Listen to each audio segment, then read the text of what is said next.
안녕하세요. 오늘도 하나님의 귀한 말씀을 함께 나누게 하신 우리 하나님께 영광과 찬송과 존귀를 돌립니다. 또 오늘 나누는 말씀이 하나님의 기별로 또 성령의 음성으로 우리 모두에게 들려지게 되기를 주님의 이름으로 간절히 기도합니다. 오늘 말씀의 제목은 주의 일을 부응케 하옵소서. 주의 일을 수년 내에 부응케 하옵소서. 오늘은 하박국에 있는 말씀을 좀 함께 생각해 보려고 합니다. 하박국 3장 2절의 말씀을 오늘 본문의 말씀으로 선택을 했습니다. 구약 1302페이지 하박국 3장 2절 말씀입니다. 여호와여, 내가 주께 대한 소문을 듣고 놀랐나이다. 여호와여, 주는 주의 일을 이 수년 내에 부응케 하옵소서. 이 수년 내에 나타내시옵소서. 진노 중에라도 긍휼을 잊지 마옵소서. 하박국의 이름의 뜻은 포옹하다, 하나되다, 연합하다라는 뜻을 가지고 있습니다. 진정한 부흥은 하나님과 하나될 때에, 하나님과 연합될 때에 가능하다고 하는 메시지가 그의 이름 속에 내포되어 있습니다. 선지자 하박국은 고국인 유다와 유다 백성이 죄로 인해서 하나님의 진노가 임한다는 심판 선언을 하나님께 받았습니다. 바벨론을 도구로 이스라엘을 징벌한다는 선언이었습니다. 이런 하나님의 선언 앞에 하박국은 창자가 흔들리고 입술이 심히 떨렸다고 했습니다. 자신의 뼈는 썩는 듯한 고통을 느꼈고 몸은 처소에서 떨었다고 했습니다. 이런 하박국이 하나님께 간절히 기도를 드렸습니다. 하나님께 유다와 이스라엘을 위해서 간절히 기도를 올릴 때에 놀라운 소문이 들렸습니다.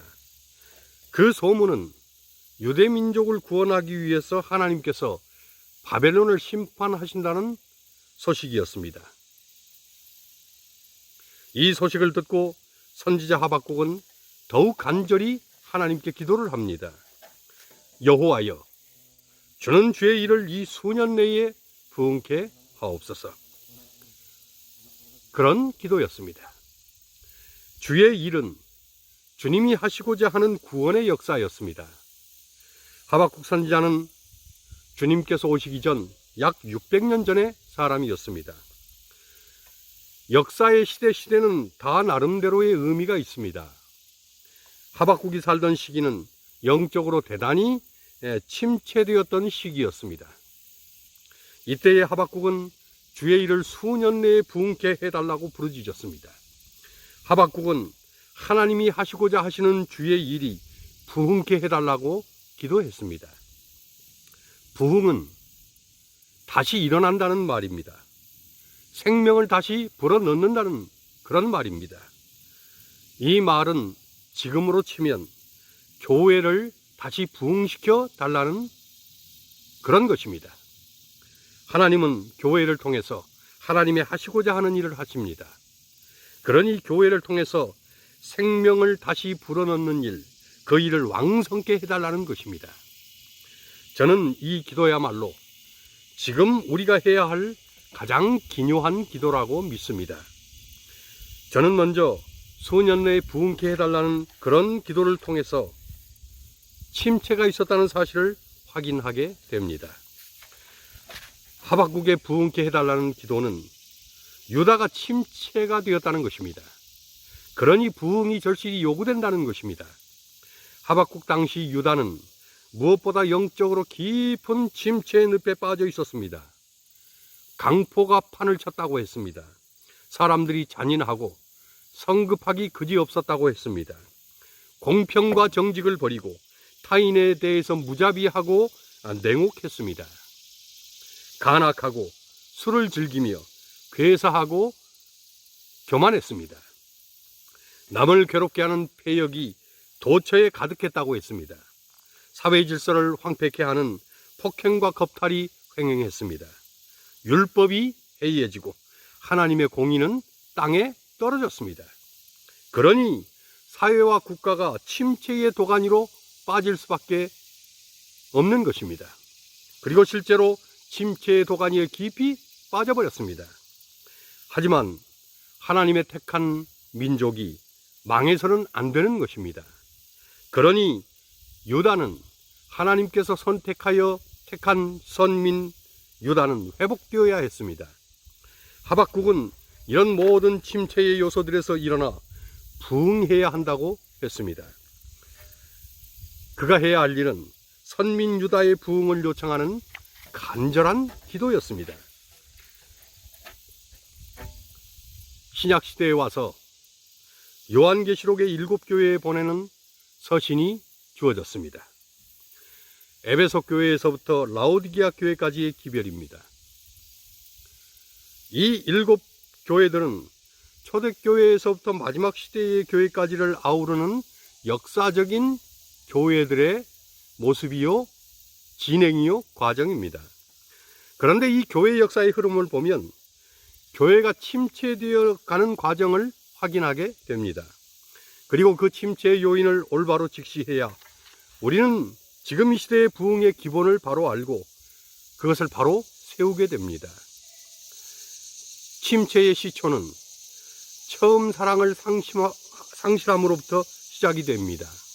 요한계시록 2장 4절에 그러나 너를 책망할 것이 나니 너의 처음 사랑을 버렸느니라고 했습니다. 에베소 교회는 처음에 주님께 받았던 사랑, 처음에 주님께 드렸던 사랑을 놓쳐버리고 말았습니다.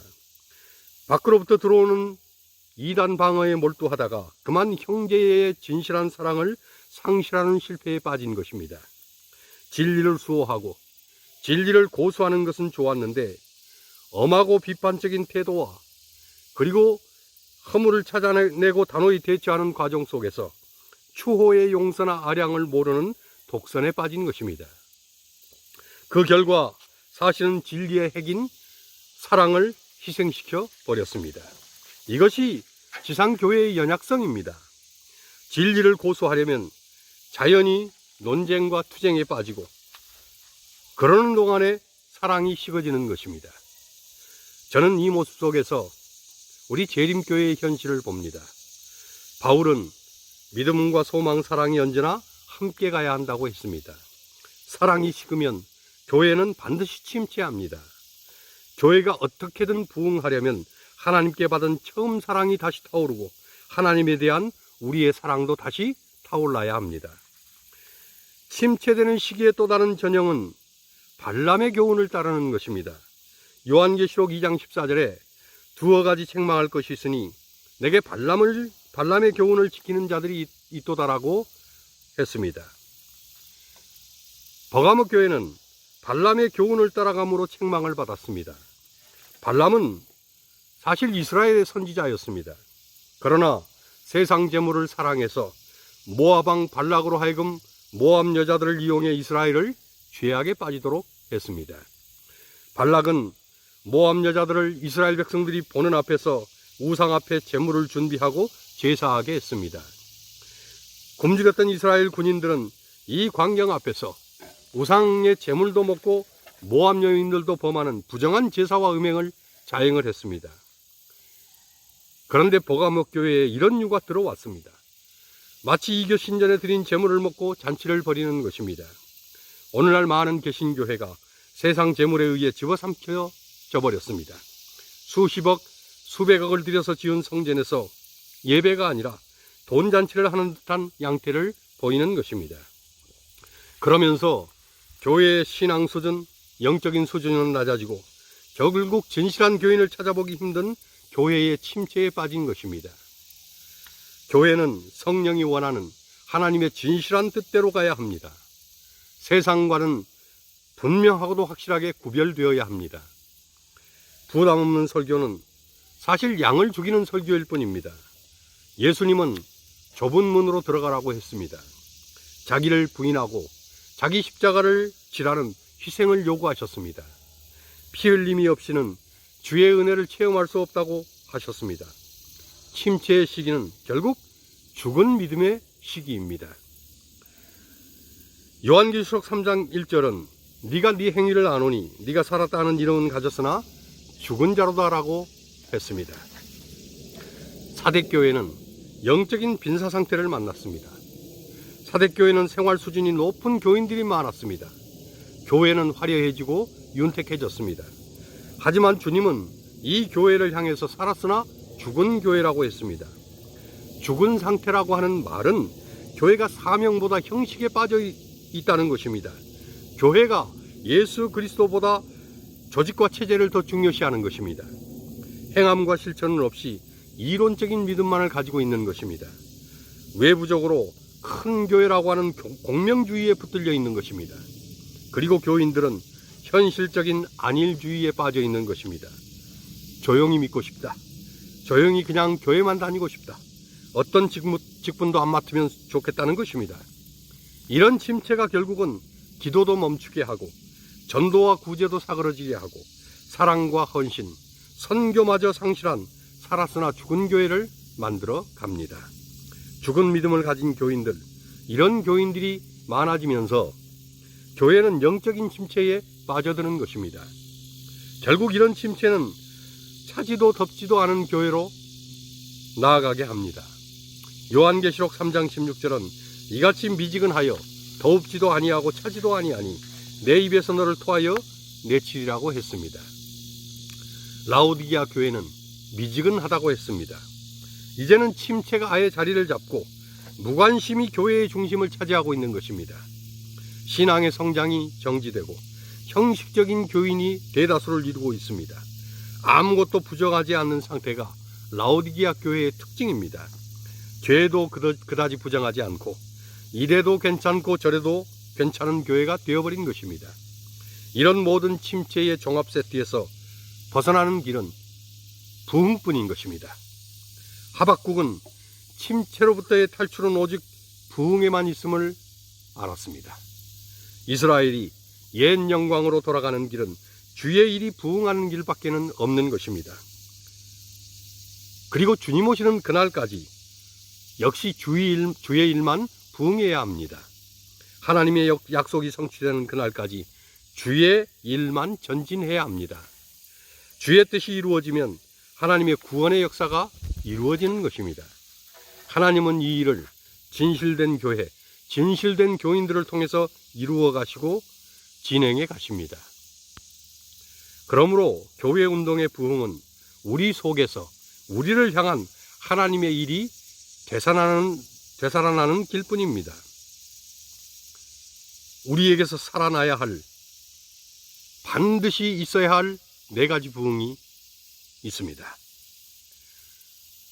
이 4가지 부흥이 오늘 우리 안에 일어나서 교회가 살아나고 교인이 살아나고 기별이 살아나기를 간절히 소원합니다. 그러면 반드시 살아나야 할 4가지 부흥이 무엇일까? 첫째는 회개운동이 되살아나야 합니다. 요엘서 2장 13절은 너희는 옷을 찢지 말고 마음을 찢고 너희 하나님 여호와께로 돌아올지어다라고 했습니다. 하나님의 말씀 앞에 가슴을 찢고 하나님이 원하시는 자리로 돌아가는 운동이 있어야 합니다. 내가 이렇게 살아도 되는가? 내가 이렇게 믿어도 되는가? 마음을 찢고 가슴을 찢고 영혼이 찢어지는 회심이 있어야 합니다. 2번째로 찬양이 살아나야 합니다. 이사야 43장 21절은 이 백성은 내가 나를 위하여 지었나니 나의 찬송을 부르게 하려 함이니라고 했습니다. 찬송은 하나님이 베푸신 구원의 은혜에 감사를 터뜨리는 운동입니다. 감사만이 우리가 돌아가야 할 위치입니다. 그리고 감사와 감격이 찬양이 되어 우리의 심장을 울려야 합니다. 테크니컬한 찬양이 아니라 가슴이 울렁거리는 체스트 퍼핑한 찬양, 기교적인 감사가 아니라 가슴이 터지는 허트 브레이크한 그런 가슴 터지는 감사가 있어야 합니다. 3번째로 기도 운동이 살아나야 합니다. 에레미야 29장 12절은 너희는 내게 부르짖으며 와서 내게 기도하면 내가 너희를 들을 것이요라고 했습니다. 기도는 하나님의 뜻을 구하는 겸손의 운동입니다. 기도의 무릎 꿇음이 없이는 교회의 부흥도 개인의 부흥도 없습니다. 자신을 한없이 내려놓는 겸비의 기도와 처절하게 기도로 씨름하려는 간절한 부르짖음이 있어야 합니다. 기도로 돌아가야 부흥이 일어납니다. 네 번째로 전도운동이 살아나야 합니다. 요나서 3장 2절은 일어나 저 큰 성읍 니느웨로 가서 내가 너에게 명한 바를 그들에게 선포하라 하신지라라고 했습니다. 영혼을 구원하는 것, 이것은 하나님의 백성에 대해서 가지신, 그리고 하나님이 교회에 대해서 가지신 최종적인 요구입니다. 때를 얻든지 못 얻든지 이 일에 최선을 다해야 한다고 했습니다. 그곳이 앗수르고 그곳이 니느웨일지라도 구원해야 할 백성이 있고 전해야 할 기별이 있다고 하십니다. 제7일 안식일 예수 재림교회는 세계 선교를 겨냥하여 세워진 교회입니다. 땅끝까지 복음운동을 하라고 태동시킨 교회입니다. 그 일의 시작은 내가 있는 곳 예루살렘과 유다에서부터 시작인 것입니다.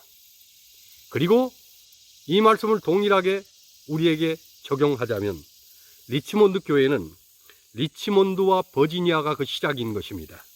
그리고 멈춤 없이 사마리아와 땅끝까지 가야 하는 것입니다. 수년 내에 부흥케 해달라는 선지자 하박국의 기도가 어떤 진리를 오늘날 담고 있는지를 함께 나누었습니다. 그것은 오늘 내가 몸담고 있는 교회 운동이 부흥해야 한다는 것입니다. 제7일 안식일 예수 재림교회는 사실 재림운동으로부터 태동이 되었습니다. 이것은 말 그대로 운동, 무브먼트였습니다. 끝없는 움직임, 끝없는 살아남, 끝없는 전진이 이 교회의 동력이었습니다. 그러나 언젠가부터 움직임은 멈춤이 되고 살아남음은 시들음이 되고 전진은 정지가 되어버렸습니다. 무브먼트는 무빙이 사라지는 순간 죽는 것입니다. 반면에 부흥은 다시 움직이는 것입니다. 리무빙입니다. 부흥은 다시 살아나는 것입니다. 리바이벌입니다. 부흥은 다시 전진하는 것입니다. 리포워딩입니다. 더 나은 내일, 더 나은 미래를 향해 힘차게 약동하는 것입니다.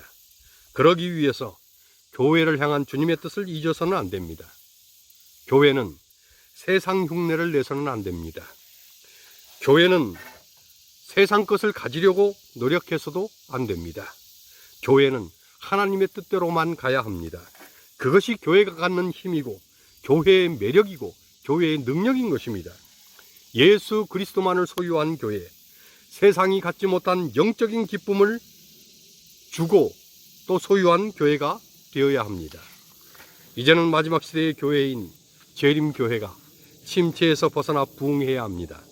하박국 선지자의 기도가 오늘 우리의 기도가 되도록 이 시대의 모든 성도들이 시대의 하박국이 되어야 합니다.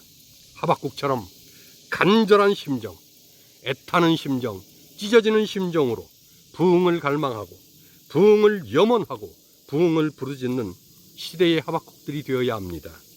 하박국 선지자의 이름처럼 하나님과 하나 되고 하나님과 연합되고 하나님과 포옹하는 성도들로 마지막 부흥을 일궈내고 지구 역사를 성령으로 마무리하다가 주님의 재림을 기쁨으로 맞이하는 우리 모두가 되시게 되기를 주님 이름으로 간절히 축원합니다.